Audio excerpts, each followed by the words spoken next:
Bonjour, nous sommes en 2015 dans le site de l'Institut Docteur Angélique, un site catholique. Je le précise parce que dans le domaine que je voudrais aborder là, dans cette vidéo, à savoir l'eschatologie, donc la théologie de la fin, des fins dernières, et en particulier de la fin du monde, il faut tout de suite préciser sa confession chrétienne. En effet, ce domaine particulier de la théologie, je ne parle pas de ce qui se situe à l'heure de la mort, mais bien de ce qui se situe pour l'étude de la fin du monde. Il mêle des aspects politiques et des aspects religieux, si bien que c'est une théologie extrêmement dangereuse, qui emballe très vite les passions humaines, parce que c'est un cocktail explosif. On peut dire d'ailleurs que tous les événements que l'on vit actuellement, la guerre de religion qui se profile avec le djihadisme, est une guerre de type eschatologique. C'est parce que des musulmans se sont appuyés sur des prophéties venant des hadiths qu'ils ont mal comprises, qu'ils ont comprises d'un point de vue politique, qu'ils entrent en combat avec le monde entier. Donc il faut être extrêmement méfiant avec cette théologie-là. C'est donc une vidéo de théologie catholique qui se fait en référence avec les repères que donne l'Église catholique, et en particulier le catéchisme de l'Église catholique au numéro 675, 676, 677. Je dirais qu'on a là les textes qui donnent le bon esprit pour un catholique. Cet esprit se résume en ceci. Ce qui est attendu par l'Église catholique, ce n'est pas une victoire terrestre, comme si un jour, sa royauté, identifiée par certains à la royauté du Christ, allait revenir comme au Moyen-Âge et dominer de nouveau les rois, et qu'à ce moment-là, le Christ reviendrait dans sa gloire. Bien au contraire, ce qui est annoncé dans la foi catholique, c'est que l'Église suivra le Christ dans son chemin, de même que lui a été glorifié en mourant sur la croix, est entré dans l'éternité, parce que sa gloire, c'était d'abord la manifestation de l'humilité et de l'amour du Père. Et bien de même, son corps qu'est l'Église passera par une épreuve finale. Elle ne sera pratiquement plus visible sur terre au temps d'un certain antéchrist annoncé par les Écritures.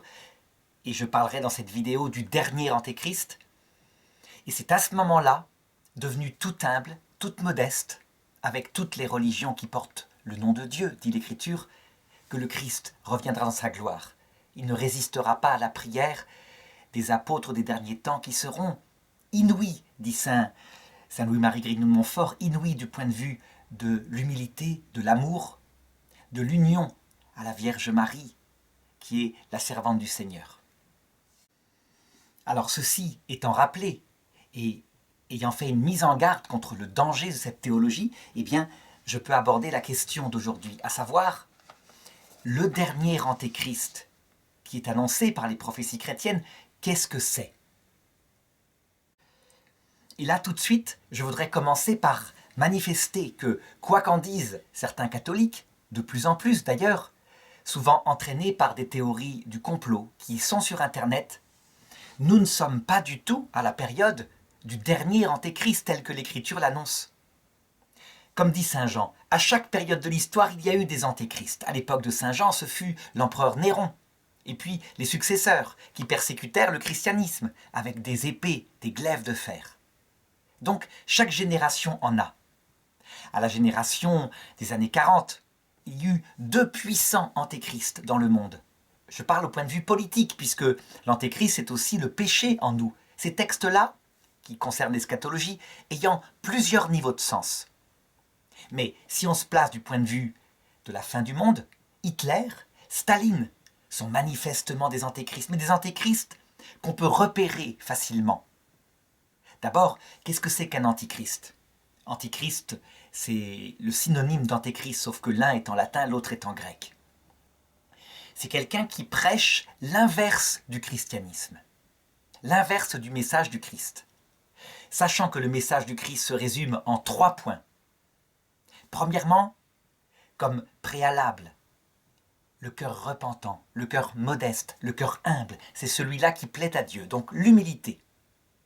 Deuxièmement, comme vie, la charité, pas l'amour humain simplement, l'amour de Dieu et l'amour du prochain. un amour théologal. On aime Dieu dans le cœur à cœur d'une amitié. Voilà ce qu'enseigne le Christ. On peut être son ami intime, à un degré d'intimité qui en fait l'amitié. Et à cause de cela, l'amour du prochain. Et tout cela, toute cette vie terrestre, c'est la troisième partie du message du Christ, outre l'humilité et l'amour de charité, tout cela prépare une union effective qui va se réaliser non seulement par la grâce dès maintenant, mais en le voyant face à face, dans l'éternité. Donc cette vie n'est pas l'alpha et l'oméga de la vie, c'est un purgatoire, une simple étape. Dès qu'un homme prêche l'inverse de ces trois choses-là, que ce soit sur un point ou sur les trois, on est face à un antéchrist. Et on voit bien que les valeurs du monde ont toujours été l'exaltation non pas de l'humilité, mais de la fierté, de l'orgueil, de la réussite sociale, des valeurs qui brillent, qui sont souvent masculines d'ailleurs, plus que féminines. Deuxièmement, l'amour de Dieu, l'amour du prochain, est souvent relativisé au profit de l'amour de la gloire, de l'argent, de son propre plaisir.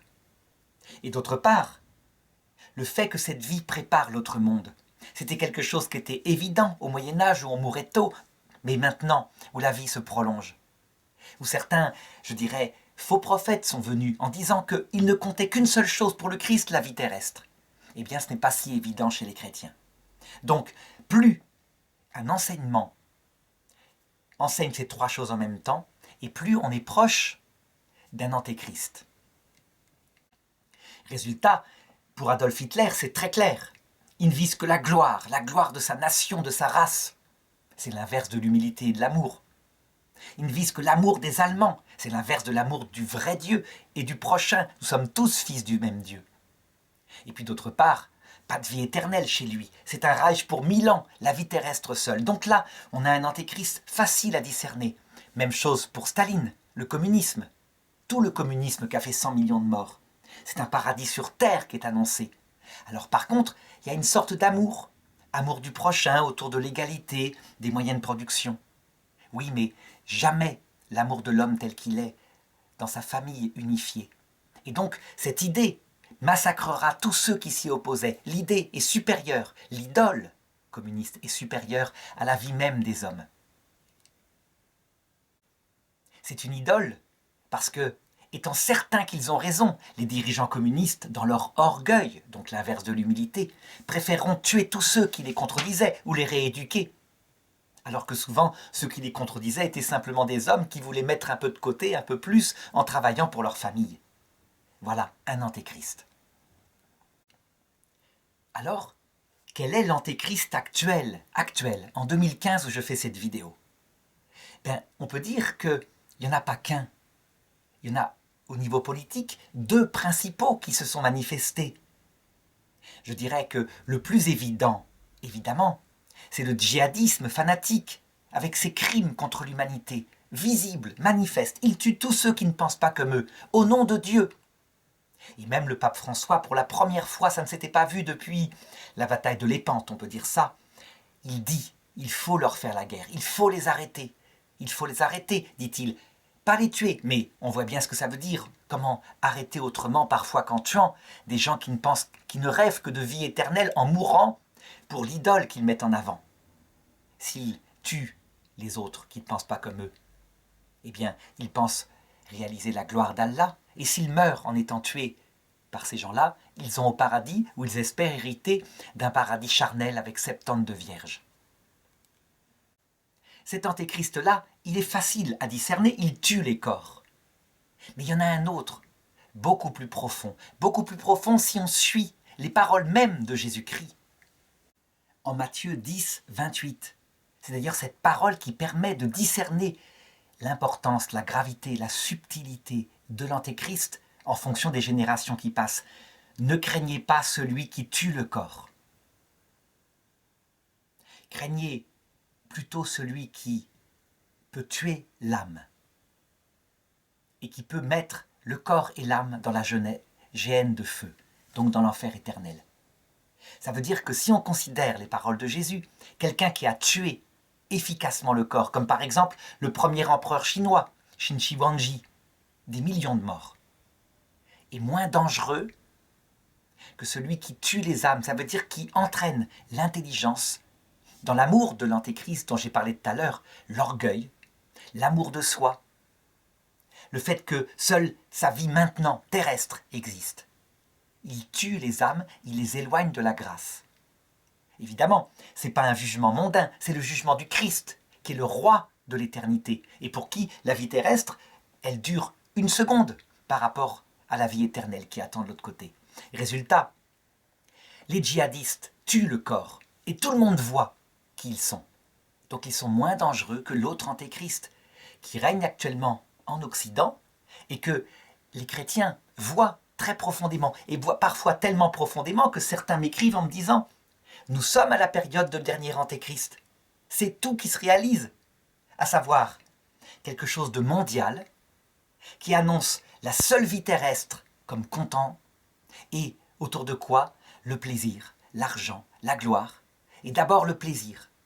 Donc ces gens-là disent souvent, ce sont les francs-maçons, libres penseurs qui ont abouti à cela. C'est-à-dire qu'ils disent, il faut construire le meilleur monde ici-bas, on ne s'occupe jamais s'il y a ou pas un créateur. Ils visent en particulier les francs-maçons du Grand Orient de France, parce qu'il y a des francs-maçons qui croient en un créateur. Ils disent, ce sont eux qui pensent en loge, toutes les lois sur l'avortement, où l'enfant n'a plus d'âme. Pourquoi ne pas avorter s'il n'est juste qu'un amas de chair? Les lois sur l'euthanasie, s'il n'y a pas de vie après la mort. Pourquoi essayer de vivre une expérience intérieure dans les semaines qui précèdent la mort, etc. Et donc, on dit souvent, c'est le dernier antéchrist. En réalité, c'est un antéchrist terrible, parce que beaucoup de chrétiens pensent que c'est l'équivalent du christianisme. Il y a de l'humanisme là-dedans. On tue les enfants parce qu'on croit que ce ne sont pas des enfants. Ça, c'est ce que pense vraiment cet humanisme sans Dieu. Et donc, on est humaniste, on pense aux mamans qui ne peuvent pas les assumer.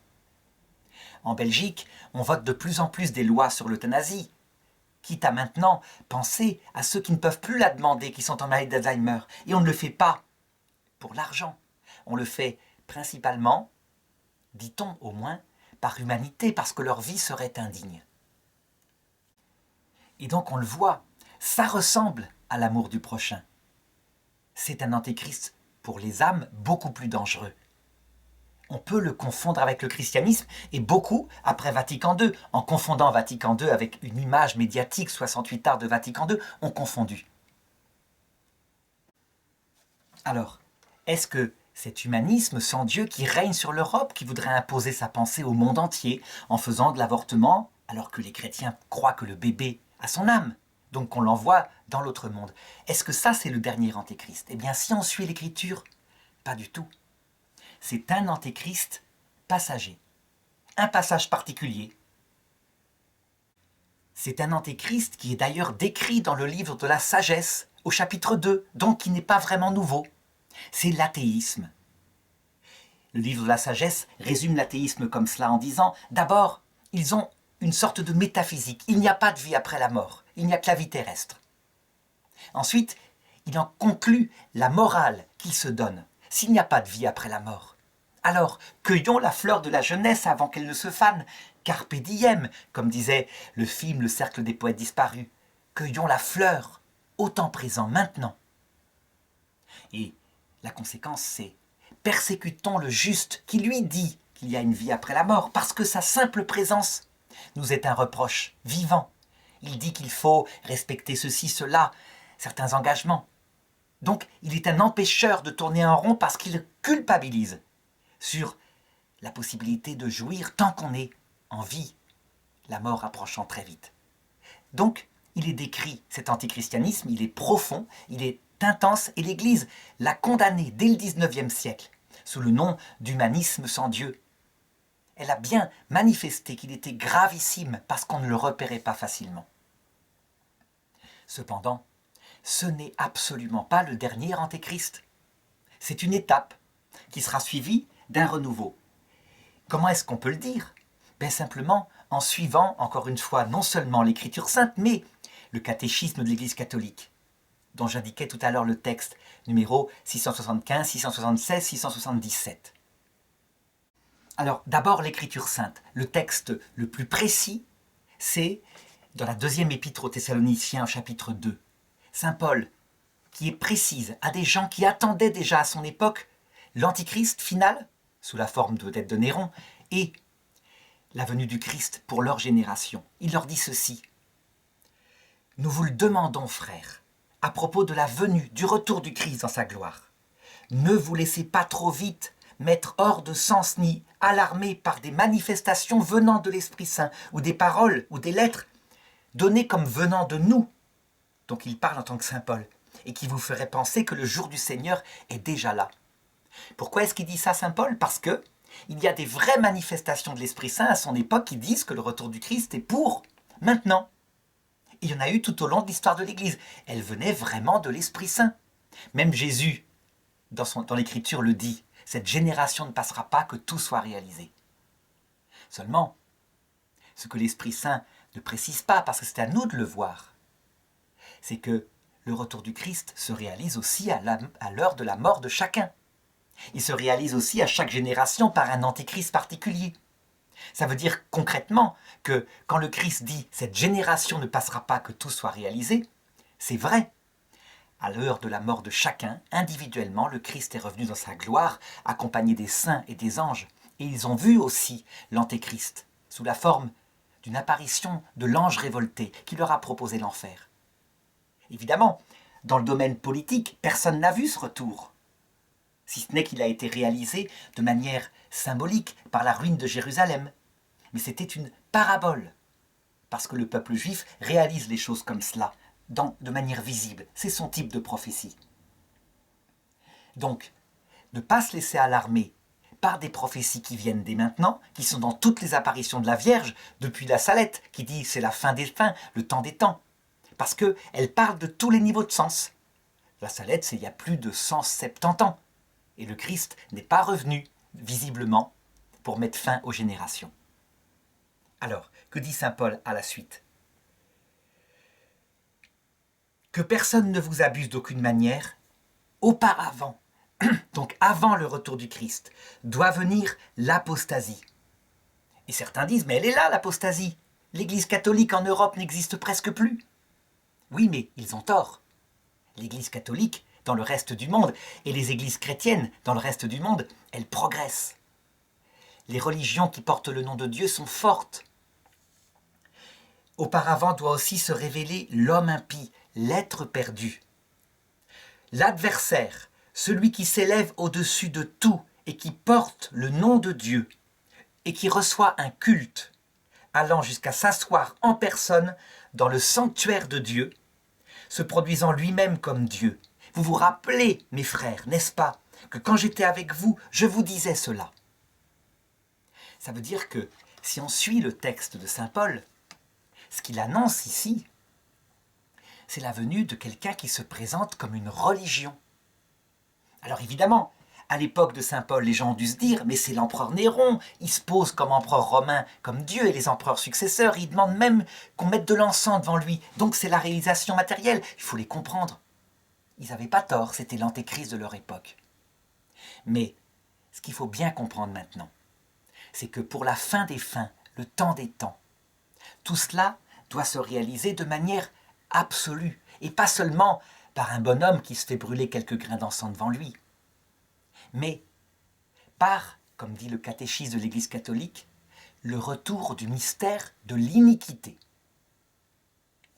Je lis le texte pour bien voir combien dans la théologie catholique, il n'y a pas que l'écriture qui peut être ambiguë, il y a vraiment l'aide du magistère, sans compter les docteurs de l'Église, vivants et morts, les grands docteurs canonisés, comme saint Thomas d'Aquin, etc., qui ne sont pas infaillibles, eux.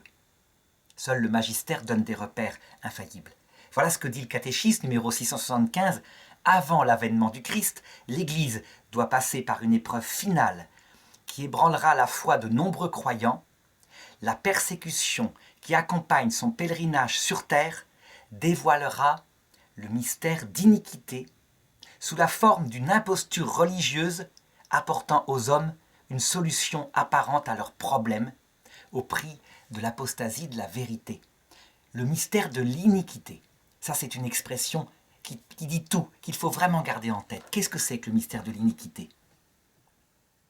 C'est le motif précis, intellectuel, rationnel on pourrait dire, de la révolte de Lucifer au tout début du monde. C'est aussi la tentation précise que cet ange révolté, Lucifer, a proposée à Adam et Ève. Et là, il faut faire un petit rappel en théologie. Qu'est-ce qui a fait la révolte de Lucifer et des anges qui l'ont suivi? C'est quand Dieu a dit « Vous pourrez me voir face à face, mais nul ne peut me voir sans devenir tout humble et tout amour. » La condition, c'est l'humilité, l'amour, l'eau et le sang. C'est le même évangile qui sera prêché à la croix. Il est sorti du cœur du Christ, donc de Dieu, de l'eau et du sang. L'humilité, l'eau, qui, on ne voit pas, elle est partout présente, mais sans elle, pas de vie. Et le sang, l'amour, qui est la vraie vie, l'amour de Dieu, l'amour du prochain dont je parlais tout à l'heure et qui s'épanouit dans la vie éternelle. Lucifer a dit, donc le plus grand sera celui qui sera le plus humble. Il l'a compris en un instant. Et Dieu l'a confirmé. Lucifer s'est dit, alors voilà pourquoi Dieu, un jour, pense créer l'homme et la femme dont il nous a parlé, dont nous avons le plan dans l'esprit. Parce que l'homme, mais en particulier la femme, cette créature si peu intelligente par rapport à eux les anges, disait-il, plus doué du côté de l'humilité, parce que sa vie, c'est de donner la vie souvent, de l'amour, puisque sa vie, c'est de porter ses enfants, quelquefois jusqu'au martyre. La femme nous battra du point de vue de l'humilité et de l'amour. Ça veut dire que, se disait Lucifer, des femmes deviendront reines du cœur de Dieu, seront les premières dans l'ordre de la création définitive, nous donnerons des ordres. Et Lucifer s'est révolté alors en disant « Je ne servirai pas, pas question de servir ce futur projet d'hommes et femmes, c'est une épreuve trop lourde. » Nous réclamons la vision béatifique selon l'ordre de l'intelligence. Le plus intelligent doit voir Dieu davantage, c'est logique, c'est ça qui est cohérent. Pas le plus humble et le plus aimant. Et à partir de là, ce mystère de l'iniquité explique la révolte à jamais de Lucifer. Il faut remarquer que Lucifer prétend se révolter contre le projet de Dieu par amour du vrai Dieu. Un Dieu puissant, intelligent, au-dessus de tout. Et c'est là que Saint Michel Archange lui dira « Tu prétends te révolter contre Dieu par amour de Dieu. Ce n'est pas vrai. C'est ta place de premier que tu vas perdre, et tu le sais. Qui est comme Dieu, Michael en hébreu, pour que tu te révoltes contre lui? » Voilà le mystère de l'iniquité. Dieu respecta le choix des anges. Il ne voulait pas aimer, eh bien, il ne les condamna qu'à une chose. Ils n'eurent jamais la vision béatifique, mais il respecta leur choix, qui est l'enfer, qui est le mystère de l'iniquité. Je dirais même plus que ces anges révoltés eurent une utilité. Lorsque furent créés Adam et Ève, un homme et une femme, dit la foi catholique, réels, le premier qui eurent un esprit, alors qu'avant il n'y avait que des hominidés animaux. Lorsque Adam et Ève furent là, Lucifer put approcher Adam et Ève et les tenter. Et là, on voit manifester dans l'Écriture le mystère de l'iniquité, tel qu'il est enseigné aux hommes, et donc tel qu'il sera enseigné à la fin du monde. C'est le dernier antéchrist. La première parole de l'ange à Adam et Ève, c'est donc ceci. « Alors donc, vous ne pouvez manger d'aucun arbre du jardin. » Je traduis en paroles modernes. Alors donc, vous n'êtes pas libre. Vous êtes esclave de tas de lois culpabilisantes. Ça, c'est l'étape que nous vivons actuellement. Regardez le christianisme. Il culpabilise. Il parle de l'amour fidèle quoi qu'il arrive. Il est liberticide. Vous ne pouvez rien faire avec le christianisme. La seule sagesse, dit l'humanisme sans Dieu actuellement en Europe, c'est la liberté. La liberté de faire ce qu'on veut, comme on veut, dans le respect évidemment de la liberté d'autrui. Donc toutes les règles anciennes, la fidélité dans le mariage, quoi qu'il arrive, c'est liberticide. La liberté de ne pas l'absence de liberté de choisir sa mort, c'est liberticide. Et la liberté des femmes d'être mères si elles le veulent quand elles le veulent, avec ces lois de l'Église contre l'avortement, c'est liberticide. Première étape. on voit là que Ève répond à Lucifer au jardin d'Éden. Ève symbolise l'Église. Mais non, on peut tout faire. On ne peut pas manger de l'arbre de la connaissance du bien et du mal. Ça veut dire que on obéit à Dieu sur ce qu'il a décidé comme étant bien et mal. Sinon, nous mourrons. Et Ève, certainement, comprend, nous mourrons de la présence de Dieu. Et alors, Lucifer lui répond, pas du tout, vous ne mourrez pas. Mais Dieu sait que si vous mangez de l'arbre de la connaissance du bien et du mal, vos yeux s'ouvriront. Vous serez comme lui, comme des dieux. Traduit en paroles modernes, ça veut dire ceci. Il y a une vraie vie éternelle à celui qui accepte de suivre la liberté. Il faut manger de cet arbre de connaissance du bien et du mal qui fait de vous des hommes adultes et non pas des personnes soumises. C'est quoi la foi catholique? C'est quoi les religions? Toutes les religions qui se sont prétendues du nom de Dieu. Le bouddhisme avec son humilité, l'islam dans sa partie, je dirais, sainte, qui prêche la soumission humble à Dieu. On ne parle pas de l'islamisme dont on subit actuellement la tentation. C'est quoi toutes ces religions?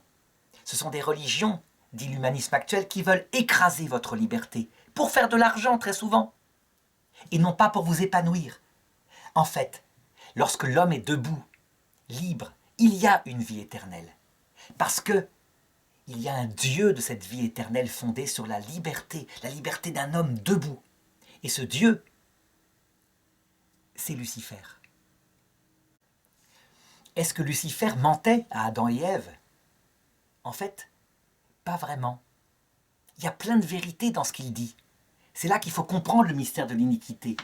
Quand il dit « vous ne mourrez pas », il ment, en ce sens que Adam et Ève sont morts physiquement à cause de leur péché. Ils auraient dû normalement monter au ciel sans passer par la mort, comme la Vierge Marie, l'Assomption. Mais, est-ce qu'ils disparaissent dans le néant? Pas du tout. Si, après cette mort, ils restent fidèles à leur choix d'Adam et leur choix libre d'exalter leur liberté égoïste au-dessus de tout, ils obtiennent une vraie vie éternelle. Ce paradis, entre guillemets, c'est l'enfer que proposera Lucifer à l'heure de la mort à chacun. Le mystère de l'iniquité dit donc des vérités. Il y a une vie éternelle en enfer, mais ce n'est pas la vie de la grâce. Et ça, il se garde bien de le dire. C'est une vie avec tout ce qu'il faut en beauté, en magnificence. Sauf deux choses. La vision béatifique, on ne voit pas Dieu, le vrai Dieu face à face. On est face à un Dieu, je dirais, qui est lui-même dans la propre exaltation de lui-même, donc un Dieu qu'on ne peut pas aimer. Et d'autre part, il n'y a pas d'amour du prochain. Chaque individu se fait son propre Dieu de son propre monde sur lequel il règne. Chaque individu de l'enfer est solitaire. Mais c'est une vie qui est choisie par les damnés, effectivement. Eh bien, ce que dit notre foi catholique, si on l'interprète, parce que là, évidemment, le dogme n'a pas été aussi précis, c'est que ce que Lucifer a dit à Adam et Ève en leur prêchant l'enfer, sera de nouveau proposé à la fin du monde, de manière absolument lucide, limpide. Le dernier antéchrist, c'est donc un homme, sans doute, parce que quand c'est incarné dans une parole individuelle, d'une sorte de prophète d'antéchrist, ça marche mieux pour parler au cœur des hommes. C'est aussi un système de pensée, une théologie, qui annonce ceci. D'abord, il y a vraiment un créateur. Ce n'est donc pas un athéisme. Il y a un créateur qui a fait le monde. C'est vrai, dira cette idéologie. On peut dire d'ailleurs qu'on la voit qui est en train d'arriver. Ceux qui disent qu'il n'y a pas besoin d'intelligence pour expliquer les fantastiques organisations de la matière sont en perte de vitesse et se battent souvent en essayant de réduire ceux qui disent « mais il faut un dessein intelligent » à de simples créationnistes évangéliques qui penseraient que le monde a 7000 ans. On voit bien qu'il y a une détresse dans l'argumentation. Tôt ou tard, par la raison, comme l'avait fait Albert Einstein, on admettra qu'une intelligence, un ingénieur est à la base du monde. Seulement, ce raisonnement de l'intelligence, que l'Église a toujours admis, on peut le faire, eh bien, il sera détourné par ce faux Dieu qui dira, bien sûr que le monde est créé. Et bien sûr qu'il y a une vie après la mort. Seulement, toutes les religions jusqu'ici voulaient vous dominer en vous prêchant l'humilité et l'amour. La seule chose que Dieu demande, c'est que vous deveniez des adultes, debout, dignes, choisissant vous-même le bien et le mal, dans le respect évidemment de certaines règles, à savoir la liberté d'autrui. Alors, certains chrétiens disent, mais ce dernier antichrist, il est déjà là. Et ce sont les légendes qui sont sorties depuis à peu près 15 ans, avec le roman en particulier le Da Vinci Code, sur les Illuminati. Donc, des hautes sphères franc-maçonnes qui feraient un culte à Lucifer déjà. Et là, je crois qu'il faut le dire. Je crois qu'on met la charrue avant les bœufs. D'abord, les Illuminati, c'est un mythe lié à un roman. Maintenant, il y a eu effectivement, depuis toujours, des gens qui ont su qui était Lucifer, qui ont aimé sa révolte intellectuellement, qui ont exalté la liberté plutôt que l'humilité poussée jusqu'à la mort à soi-même. Mais nous ne sommes pas du tout en période où peut venir un dernier antéchrist comme celui-ci. Les racines de tous les antéchrists sont toujours présents. Non, le dernier antéchrist se révèle au monde entier lucidement comme étant un serviteur d'un Dieu qui donne une vie éternelle. Et on n'en est pas du tout là. D'autres événements devront se produire pour qu'arrive, lorsque nous serons sans doute déjà dans l'autre monde, au fur et à mesure des générations, la possibilité d'un tel antéchrist mondial. On peut imaginer, parce qu'on ne peut pas être prophète à 100%, que ça suit les lois de l'humanité, les lois sociologiques. Par exemple, les lois de l'excès dans un sens suivi d'un excès dans l'autre sens. Mai 68, par exemple, en Europe, est très intéressant. C'est l'exaltation de l'homme contre Dieu, et qui se comprend, puisque c'est un excès à cause de l'excès précédent au XIXe siècle, où souvent on exaltait Dieu contre l'homme. On voit arriver en 2015, par réaction, une nouvelle exaltation de Dieu contre l'homme dans le djihadisme.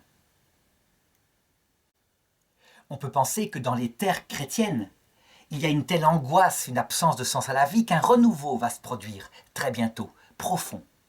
Un renouveau profond, mais qui, comme au XIXe siècle, avec le temps, avec les générations, avec les attaques de l'égoïsme humain et les attaques du démon qui est caché derrière tout cela, qui entrera en corruption pour exalter des valeurs qui sont perdues, qui ont perdu leur lien avec la source, à savoir le Christ, l'amour de Dieu, l'amour du prochain. Et donc sans doute, à la suite de cette corruption qui vient de génération en génération, pourra peut-être se lever à ce moment-là le dernier antéchrist. Par contre, ce qui est intéressant, c'est de regarder prophétiquement ce que vit l'Europe actuellement, pour comprendre à la fois ce qui sera fort dans le dernier antéchrist et ce qui fera qu'il s'écroulera à la fin. En effet, l'Occident actuel, comme jamais dans l'histoire de l'humanité, a donné aux hommes une sécurité matérielle extraordinaire. Alors certains disent, mais il y a des pauvres, il y a du RSA, etc., du Minimex en Belgique. Oui, mais malgré tout, avec le minimum de revenus actuel en Europe, ça n'a rien à voir avec ce qu'on vivait au temps de Louis XIV, où on mourait de faim, littéralement, quand on était un vieux sans enfant. On peut dire que l'Europe occidentale a réalisé la première des choses qui avait été proposée à Jésus. Donne-leur du pain. Quand Jésus avait répondu, attention, l'homme ne vit pas seulement de pain. Qu'est-ce qu'on voit en effet en Europe? Les gens sont comblés matériellement et ils ne le voient même plus. Du coup, apparaît dans cette époque une angoisse profonde, une angoisse dont les gens ne connaissent pas l'origine. Les Africains qui, eux, parfois meurent de faim, qui rêvent de l'Europe, lorsqu'ils voient les Européens et leurs mines déconfites, tristes, se disent « mais comment ça se fait ?» Ils ne comprennent pas. En fait, qu'est-ce qui se passe en Europe? L'Europe a cru, après, je dirais, la Seconde Guerre mondiale, que le bonheur de l'homme, c'était de posséder du pain et puis ensuite des jeux. C'est une tentation qu'avait déjà connue l'Empire romain. Et l'Europe l'a réalisé, ou plutôt l'Occident dans son ensemble, l'ont réalisé. Mais l'Europe en se passant de manière intense de Dieu, ce qui n'est pas le cas aux États-Unis d'Amérique. Résultat, on peut dire que se réalise en Europe cette prophétie. 1 Thessaloniciens chapitre 5 verset 3. On dira paix et sécurité. C'est vrai. La guerre est mise loin des frontières, etc. Seulement, l'homme ne vit pas seulement de pain. Et donc maintenant, à partir des années 2000, l'Europe se rend compte qu'il y a un deuxième niveau qu'il faut protéger. Un deuxième niveau dans l'homme, c'est son degré psychologique, ses sentiments, le fait de se sentir bien. Et donc se développent un peu partout, je dirais, des protections. Des protections par exemple contre le harcèlement au travail, des protections contre le harcèlement dans le mariage, etc. Donc on essaye de trouver des causes psychologiques, identifiables, et quelquefois dans la petite enfance, à ce mal-être permanent de gens richissimes. Je dirais que décrit le livre de la sagesse au chapitre 17, verset 3, où il est marqué ceci. Dans le réduit qui abritait ces personnes, ils n'étaient pas préservés de l'angoisse. Des bruits effrayants retentissaient autour d'eux, et des spectres lugubres au visage morne leur apparaissaient. Qu'est-ce qu'on peut dire sous ce texte-là? Qu'est-ce qui est symbolisé? Je pense que fondamentalement ce sont les angoisses. Les gens, extérieurement, médiatiquement, semblent être joyeux comme tout. Le show est là. Et dès qu'ils sont seuls le soir, l'angoisse les prend. Donc, actuellement, en 2015, on identifie cette cause-là d'origine psychologique. La psychologie doit être aidée. C'est très bien. Et puis, il y a une troisième cause que, par contre, on n'identifie pas tout le temps parce qu'on ne veut pas l'identifier. Ce sont ce qu'on pourrait appeler les fautes contre son prochain, les familles désunies, l'égoïsme dans les couples. Les psychologues, ils sont tentés de dire « cherchez votre bonheur maintenant ». Si vous n'aimez pas votre conjoint parce qu'il n'y a plus de sentiments comme avant, quittez-le. Vous avez besoin d'être heureux, heureuse, faites-le. Or, en faisant ça, on établit, soi-disant, un équilibre psychologique, on trouve peut-être un nouveau plaisir, et une vraie crise morale, parce qu'on a trahi. Donc, actuellement, des psychologues identifient une troisième cause des angoisses. On ne peut pas faire ce qu'on veut avec sa liberté. D'ailleurs, le livre de la sagesse l'indiquait déjà, au chapitre 17, verset 3. Alors qu'ils pensaient demeurer cachés avec leurs péchés secrets.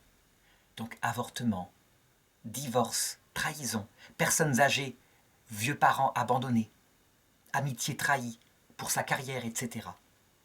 Alors qu'ils pensaient rester cachés sous le sombre voile de l'oubli, ils étaient dispersés au fond d'eux-mêmes, en proie à de terribles frayeurs, épouvantés par des fantômes. Les fantômes de ces péchés réels. Et quand je dis péché, je ne parle pas au sens religieux, je pourrais parler de faute morale, ça concerne tout le monde, y compris les athées. Si bien que, à l'heure actuelle, certains se lèvent en disant « On doit tout de même avoir des lois morales, la liberté n'est pas tout. Il ne faut pas faire à autrui ce qu'on ne veut pas que subir soi-même plus tard. C'est une loi fondamentale qu'avait établie le philosophe Kant. » Donc, j'ai identifié ici 3 causes. La cause de la famine matérielle, l'Europe l'a réglée. La cause psychologique, donc les sentiments, les états d'âme, l'Europe commence à s'en occuper. Les psychologues se multiplient. La cause morale, l'Europe ne veut pas s'en occuper parce que depuis mai 68, on exalte la liberté. Mais il y a une 4e cause que l'Europe veut absolument nier. Elle n'existe pas. On n'en parle jamais. C'est le domaine mystique, profond. À savoir, les hommes ont besoin de savoir ce qu'ils font sur Terre. Si cette vie a un sens, s'il y a quelque chose après la mort. Certains répondent, mais c'est pas la peine d'en parler. Il suffit de savoir qu'on mourra, et puis ça sera comme une nuit, il n'y a pas besoin d'autre chose. Non, le peuple a besoin, le peuple est fondamentalement religieux. Ce 4e niveau, actuellement, il est absolument rejeté en Europe. Et il provoque certainement le plus grand nombre des angoisses. Je me rappelle une artiste comme Muriel Robin, très angoissée, qui, n'ayant pas de spiritualité, d'explication du sens de la vie en Occident, était allée le chercher dans une tribu lointaine en Afrique et l'avait trouvé. Pour revenir en France, où de nouveau elle avait soif, parce que ça ne répondait pas en fait à ces questions profondes. Ce quatrième niveau, je crois que certaines personnes sont lucides, voient bien qu'il y a un problème, que l'homme est fondamentalement un être métaphysique, qu'il a besoin de savoir ce qu'il fait sur Terre. L'humanisme actuel en Europe, il est athée, c'est une étape, et donc il n'y répondra jamais, si ce n'est que les gens retourneront violemment et par réaction à la religion dont ils ont besoin pour avoir un sens à leur vie. Eh bien, le prochain Antéchrist se servira de ces leçons vues en Europe dans ces années.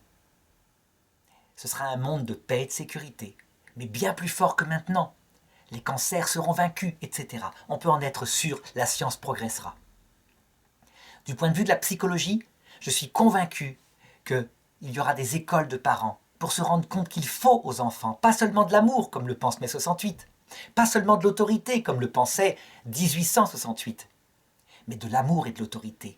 Vraiment, que les petits-enfants, les petits hommes sont comme les petits animaux.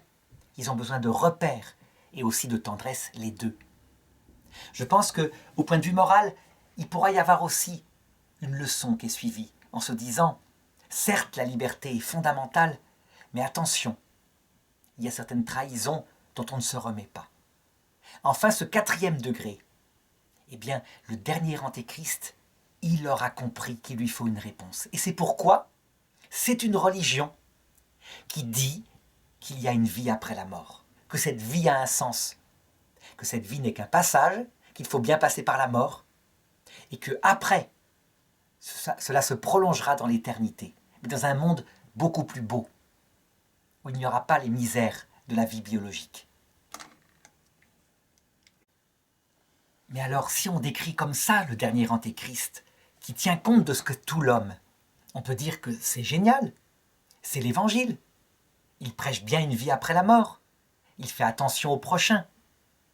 Oui, c'est pour ça que c'est le dernier Antéchrist, c'est le plus subtil, le plus profond, et celui qu'on peut le plus confondre avec le christianisme, au point que l'Écriture dit, si les temps de ce dernier Antéchrist n'avaient pas été raccourcis, personne n'aurait eu la vie sauve. Veut dire par là la vie spirituelle, c'est-à-dire l'union à Dieu sauve. En fait, ce qui sera créé sur terre par ce dernier Antéchrist, c'est tout simplement l'enfer au sens profond du terme.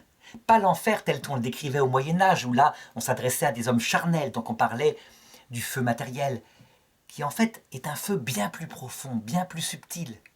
L'enfer, au sens réel, il est choisi par les damnés, par les démons. Ils s'y proclament heureux. Et en fait, ils y sont profondément malheureux. Toutes les peines spirituelles décrites par les évangiles s'y réalisent. Eh bien, c'est ce qui se réalisera par ce dernier Antéchrist. Analysons. Sur terre, la maladie, la mort, sera presque vaincue. En enfer, il n'y a pas de mort. Dieu va jusqu'à rendre aux damnés leur corps, mais un corps transfiguré, qui ne peut plus mourir. Deuxièmement, en enfer, on peut dire que ce qui normalement équilibre une psychologie est donné. On est maître de son destin, on est valorisé, on règne sur un univers individuel. On est en sécurité, on ne peut plus mourir, on n'a plus besoin de manger.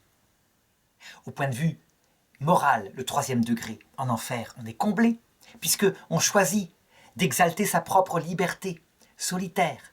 On n'a besoin que d'elle pour être heureux, et le prochain qu'il aille vivre sa vie ailleurs. En réalité, on devine là que c'est un monstre, c'est un enfer, c'est une réalité infernale qui est décrite. Mais la chose qui le fait comprendre le plus, c'est le quatrième degré, le degré mystique. Le Dieu qui règne en enfer, l'ange révolté. C'est pas un Dieu qu'on aime, c'est un Dieu solitaire qui dit à chacun « Vous êtes votre propre Dieu, vous êtes votre propre liberté ». Qu'est-ce qui se passera sur terre lorsque viendra ce dernier Antéchrist? Eh bien, au début, suite à l'humanisme athée, certainement, ce sera une grande joie. Savoir, démontrer qu'il y a une vie après la mort, quelle libération! Qu'est-ce qui n'ira pas très vite? C'est que le cœur de l'homme n'est pas fait pour aimer Lucifer. Lucifer, on ne l'aime pas. Le cœur de l'homme est fait pour le vrai Dieu. Et ce vrai Dieu, c'est la Trinité. Il s'est fait homme en Jésus-Christ. Ce vrai Dieu, c'est un Dieu de tendresse, d'abord. Il aime l'homme plus que tout. Il s'unit au point de venir habiter dans le cœur de l'homme. Il s'adresse à lui et l'homme peut s'adresser réciproquement à lui. Deuxièmement, c'est un Dieu de vérité. En le voyant, en l'aimant, on comprend tout. Il a tout créé. C'est lui qui est l'auteur des êtres, des anges, des hommes. Troisièmement, c'est un Dieu tout-puissant. Et quand on l'aime, il donne à l'homme tous ses pouvoirs pour qu'eux-mêmes puissent aimer, aider ceux qui sont encore dans les purgatoires, sur la terre par exemple, et dans les autres purgatoires après la mort. Ce Dieu-là, il correspond au cœur de l'homme. Il suffit de demander à n'importe qui, vous préférez quoi? La liberté totale, merveilleuse, solitaire, dans un lieu absolument fabuleux, où vous pouvez avec un corps glorifié passer de planète en planète, d'étoile en étoile, voir des trésors en minéraux, en animaux, en plantes. Mais vous êtes seul pour l'éternité, parce que vous l'avez choisi. Ou alors, un monde où vous renoncez à tout. Vous êtes prêt à renoncer à tout. Mais vous avez deux choses. D'abord, vous voyez cet être plein de tendresse qui s'appelle Dieu et qui est mort pour nous. Et vous avez tous vos amis, votre famille. On pourrait dire que c'est le même choix qui se pose dans le film Charlie et la chocolaterie. Parce qu'il renonce à la chocolaterie, un paradis pour un enfant, pour rester dans sa vieille bicotte avec son grand-père, sa grand-mère. Il ne veut pas les quitter. Alors il obtient non seulement son grand-père, sa grand-mère, mais aussi la chocolaterie. Eh bien, en fait, l'enfer, le paradis, au sens éternel, c'est la même chose. On perd tout, volontairement, pour Dieu et le prochain. Et du coup, quand on ressuscite, on profite de tout, la moindre fleur, le moindre merveille que Dieu a créé, le petit animal qu'on voit, sont source de joie éternelle. En enfer, on veut tout de suite, pour soi-même. On obtient tout. La vie éternelle, sauf deux choses, la vision béatifique et l'amour du prochain. Et du coup, on ne profite de rien. Dès qu'on voit une fleur, on se met en rage parce qu'elle rappelle ce Dieu qu'on méprise parce qu'il fonde le bonheur sur l'humilité et l'amour. Donc toutes les peines de l'enfer y sont. C'est ce qui se passera sur terre avec le dernier Antéchrist. Il donnera tout, réellement. Le travail sera plus un esclavage, mais un jeu. Il donnera même une vie sans doute prolongée, parce que la génétique se trafique. Donc peut-être 200, 300, 400 ans sur terre, avant d'aller dans l'autre monde. Et ce sera le plus horrible des mondes, où les gens, bouffés par une angoisse dont ils ne trouveront pas l'origine,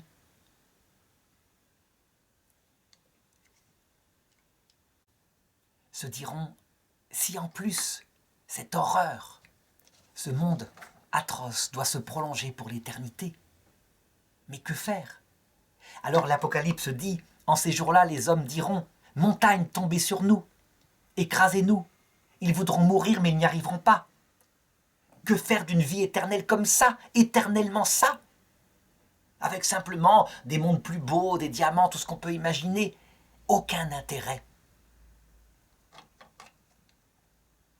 On peut dire que le livre de la sagesse, au chapitre 17, verset 5, un livre écrit vers 300 avant Jésus-Christ, donne une description imagée non seulement de ce que vivent actuellement les Occidentaux, très souvent, quand ils n'ont plus de sens à leur vie, mais de ce que vivront la dernière génération, ce que vivra la dernière génération. Et nous, dans l'autre monde, nous devrons aider nos enfants, intercéder pour eux, adoucir ces douleurs profondes de la vie mystique.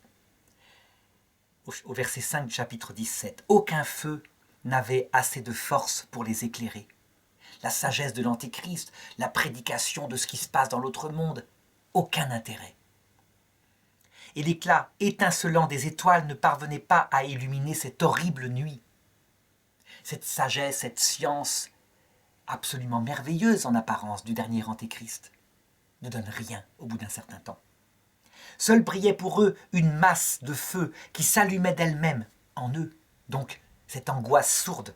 Semant la peur et terrifiés, une fois disparue cette vision, ils tenaient pour pire ce qu'ils venaient de voir. Les artifices de l'art magique, parce qu'à cette époque-là, il y aura des médecins de l'âme, il y aura des psychologues, il y aura toutes sortes de gens qui diront aux jeunes mal dans leur peau, mais il y a une vie éternelle, pourquoi vous allez mal? Les artifices de l'art magique demeureront impuissants et sa prétention à l'intelligence sera honteusement confondue. Car ceux qui promettaient de bannir de l'âme malade de ces pauvres gens les terreurs et les troubles étaient eux-mêmes malades d'une peur ridicule. Ça veut dire que le dernier antéchrist, où tout est brillant, où tout est un show de bonheur apparent, de loisir, le dernier antéchrist, lui-même, dès qu'il est seul, est bouffé par l'angoisse comme les âmes de l'enfer. Sauf que lui, il a choisi plutôt cela que de se convertir au vrai Dieu et de l'aimer de tout son cœur dans l'humilité. Donc voilà ce que doit vivre l'Église. À cette époque-là, il y aura des petits restes de croyants. Il y aura des gens qui comprendront le mystère. Une époque, disent les prophéties, où sera terminé le sacrifice perpétuel, donc il n'y aura plus l'Eucharistie, où sans doute l'Église visible aura disparu, mais où il restera pour quelques-uns tout ce qui avait été établi comme vérité par l'histoire de l'Église. C'est dans ce monde-là, à la dernière génération, que tout d'un coup, dans un monde qui n'attendra plus personne, un monde désespéré, le vrai Dieu, le Christ, reviendra dans sa gloire, accompagné des saints et des anges. Et on comprend pourquoi, maintenant, il permettra, le Christ, que vienne ce dernier antéchrist. Parce qu'en fait, en ayant vécu expérimentalement l'enfer sur terre, dans un monde en paix et sécurité, la majorité des hommes, en le voyant, se tourneront vers lui en disant « C'était donc toi qu'on attendait, et notre cœur était sans repos tant qu'il ne se reposait pas en toi. Qui boit de l'eau que je donnerai, dit le Christ, n'aura plus jamais soif. » Les hommes auront expérimenté que celui qui boit de l'eau du dernier antéchrist, le serviteur de Lucifer, il a la soif la plus atroce qu'on peut imaginer, celle d'une âme qui n'a pas de sens à sa vie. Alors voilà, ceci étant dit, reste à donner la conclusion. Du coup, de revenir au texte de saint Paul, il faut que les chrétiens catholiques ne se laissent pas entraîner par toutes sortes de paroles qui disent que le retour du Christ est pour maintenant et que le dernier antéchrist est là. C'est certes vrai, il y a des antéchrists qui sont là, et le retour du Christ est pour bientôt, puisque pour nous qui sommes sur Terre actuellement, pour moi qui ai 50 ans, je dirais dans moins de 50 ans, je l'aurai vu de mes yeux, puisque je vais connaître la mort individuelle, et la plupart d'entre nous aussi. C'est de cette façon-là qu'il faut en vivre, et ça évite de s'embarquer dans des exaltations, de regarder fiévreusement les signes des temps, les prophéties, qui sont vraies, qui viennent des apparitions de la Vierge, mais en les comprenant comme il le faut. C'est quoi ce dernier avertissement? C'est quoi le signe du Fils de l'homme qu'apparaît et qu'annonce Jésus? C'est tout simplement ce que nous verrons à l'heure de la mort. Le signe du Fils de l'homme, ce sera notre vieillesse, ou les maladies qui précéderont notre mort. Et alors, le Christ apparaîtra dans sa gloire.